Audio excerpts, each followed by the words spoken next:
தங்க பிள்ளை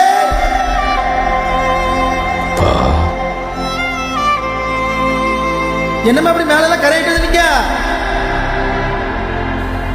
சும்மா விளையாட்டுக்குப்பா. இப்படி மேல எல்லாம் கரையாக்க உனக்கு திருமணி பேர் போட்டேன். திருமணியில நேர்த்தம் தெரியுமில, உடம்பாளி மனசாலே பரிசுத்தமானவன்னு அர்த்தம் சொல்லியிருக்கல. என்னமா அப்படி செய்யக்கூடாது? என்னமா ஒழுங்கா பன்னெண்டு போயிட்டு வரணும், புரியுதாமா? சரிப்பா. சரி தங்க வாங்க. வாமா தங்க, வா வண்டியில போவோம்.